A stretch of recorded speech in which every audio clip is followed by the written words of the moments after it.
Doctor BR Ambedkar పేరు మీద కొత్త వన్యప్రాణుల అభయారణ్యాన్ని ప్రకటించిన రాష్ట్రం ఏది? మధ్యప్రదేశ్. అంబేద్కర్ జయంతికి ముందే మధ్యప్రదేశ్ ప్రభుత్వం సాగర్ జిల్లాలో డాక్టర్ భీమరావ్ అంబేద్కర్ అభయారణ్ అనే కొత్త వన్యప్రాణుల అభయారణ్యాన్ని ప్రకటించింది. డాక్టర్ బిఆర్ అంబేద్కర్ గౌరవార్థం పేరు పెట్టబడిన ఇది సామాజిక సంస్కరణ మరియు పర్యావరణ పరిరక్షణ కలయికను సూచిస్తుంది. ఇది టైగర్ స్టేట్ ఆఫ్ ఇండియాలో 25వ వన్యప్రాణుల అభయారణ్యం. 2025 ప్రపంచ విమానాశ్రయ ర్యాంకింగ్స్లో ఏ విమానాశ్రయం అగ్రస్థానంలో నిలిచింది? సింగపూర్ చాంగి విమానాశ్రయం. Skytrax world airport awards 2025లో సింగపూర్ చాంగి విమానాశ్రయం ప్రపంచంలోని ఉత్తమ విమానాశ్రయంగా కిరీటాన్ని సంపాదించింది. ఉత్తమ విమానాశ్రయ భోజనం, వాష్రూములు గల విమానాశ్రయంగా నిలిచింది. హమద్ అంతర్జాతీయ విమానాశ్రయం ఇది ఖతార్ యొక్క రాజధాని అయినటువంటి దోహాలో ఉంటుంది. ఇది 2వ స్థానాన్ని దక్కించుకుంది. ప్రపంచంలోనే ఉత్తమ విమానాశ్రయ షాపింగ్ను గెలుచుకుంది. టోక్యో హనెడా విమానాశ్రయం 3వ స్థానంలో నిలిచింది. ప్రపంచంలోనే అత్యంత పరిశుభ్రమైన విమానాశ్రయంగా గౌరవించబడింది. భారతీయ విమానాశ్రయాలలో ఢిల్లీ ఐజీఐ అనగా ఇందిరాగాంధీ ఇంటర్నేషనల్ ఎయిర్పోర్టు భారతదేశం మరియు దక్షిణాసియాలో అగ్రస్థానంలో నిలిచింది. బెంగళూరు ఉత్తమ ప్రాంతీయ విమానాశ్రయంగా, హైదరాబాదు సిబ్బంది సేవలో, గోవా మనోహర్ అత్యంత పరిశుభ్రమైన విమానాశ్రయంగా నిలిచాయి. ఐఎస్ఎస్ఎఫ్ ప్రపంచ కప్పు బ్యూనస్ ఎయిర్స్ 2025లో పతకాల జాబితాలో అగ్రస్థానంలో నిలిచిన దేశం ఏది? చైనా. మొత్తం 11 పతకాలు సాధించి పతకాల పట్టికలో అగ్రస్థానంలో నిలిచింది.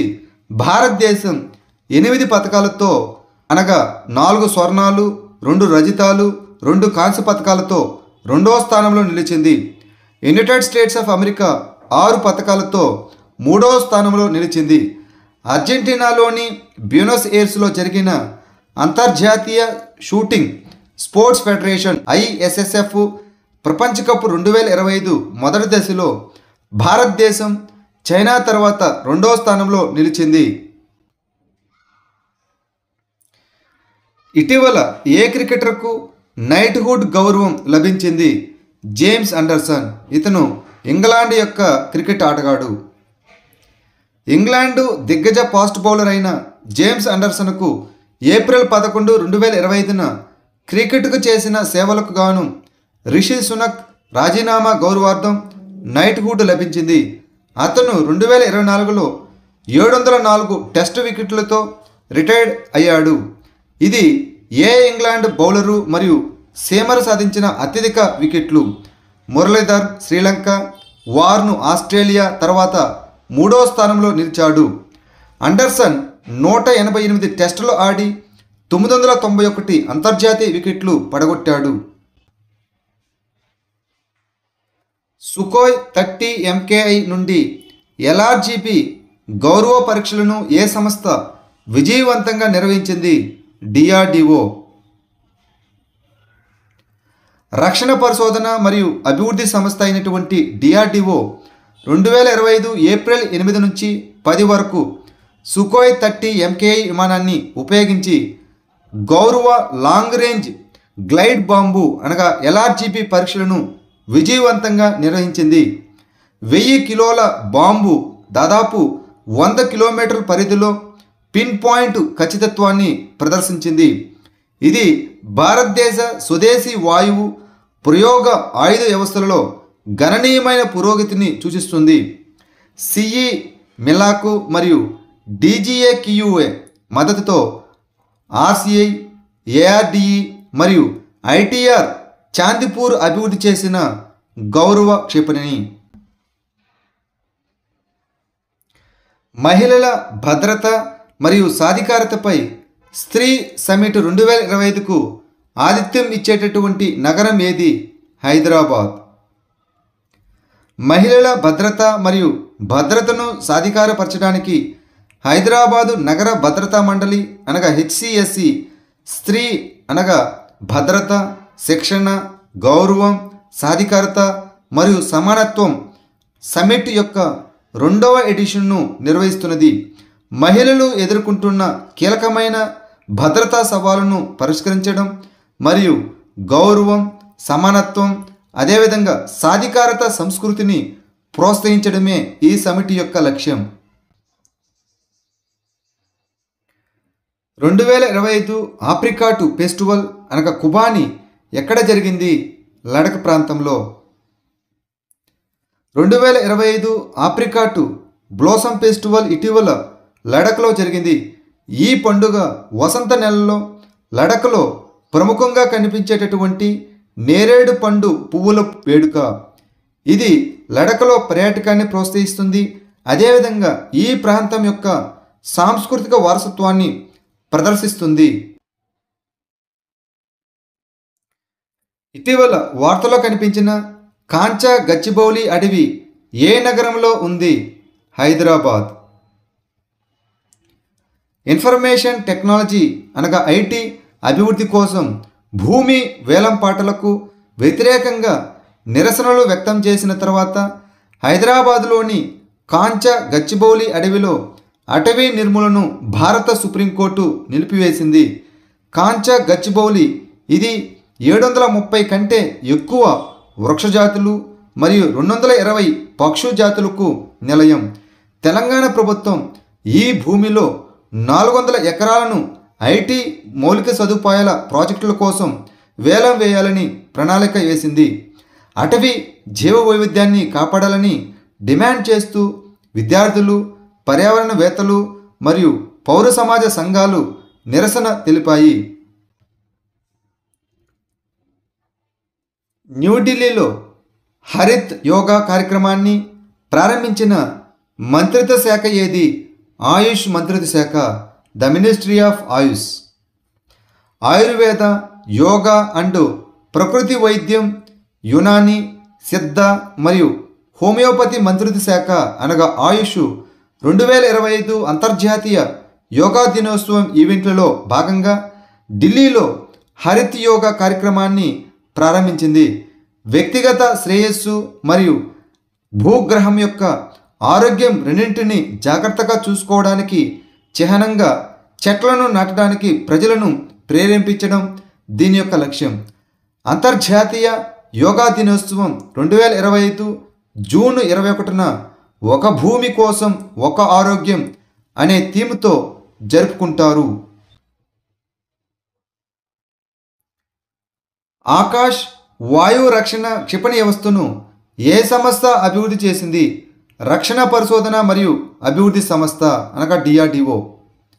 భారతదేశం ఇటీవల యునైటెడ్ అరబ్ ఎమిరేట్స్ అనగా UAEకు స్వదేశీ ఆకాష్ ఎయిర్ డిఫెన్స్ క్షిపణి వ్యవస్థను అందించింది.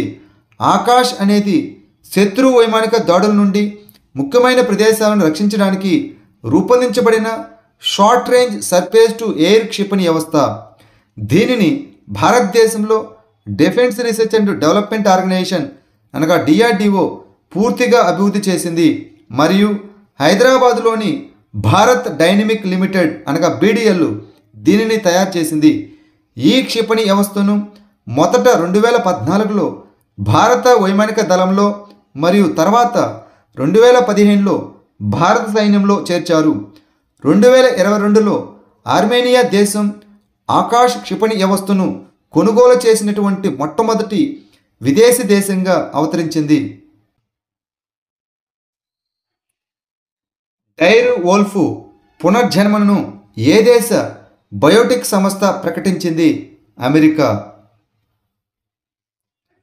బహుళ వనరుల ప్రకారం డైర్ వోల్ఫ్ను పునరుత్పాదనం చేసినట్లు పేర్కొన్నటువంటి బయోటెక్ కంపెనీ వచ్చి కొలోసల్ బయో సైన్సెస్. ఇది అమెరికాకు చెందినటువంటి కంపెనీ. యునైటెడ్ స్టేట్స్కు చెందిన బయోటెక్ సంస్థ కొలోసల్ బయో సైన్సెస్ అంతరించిపోయిన భయంకరమైనటువంటి తోడేలను పునరుత్పాదనం చేసినట్లు పేర్కొంది. రాష్ట్రపతి ద్రౌపది ముర్ముకు గౌరవ డాక్టరేట్ పట్టాను ఎక్కడ ప్రదానం చేశారు? స్లోవేకియా. స్లోవేకియా మరియు పోర్చుగల్లో 4 రోజుల రాష్ట్రపతి పర్యటన చివరి రోజున స్లోవేకియాలోని నైట్రాలోని కాన్స్టంటైన్ ది ఫిలాసఫర్ విశ్వవిద్యాలయం రాష్ట్రపతి ద్రౌపది ముర్ముకు గౌరవ డాక్టరేట్ను ప్రదానం చేసింది.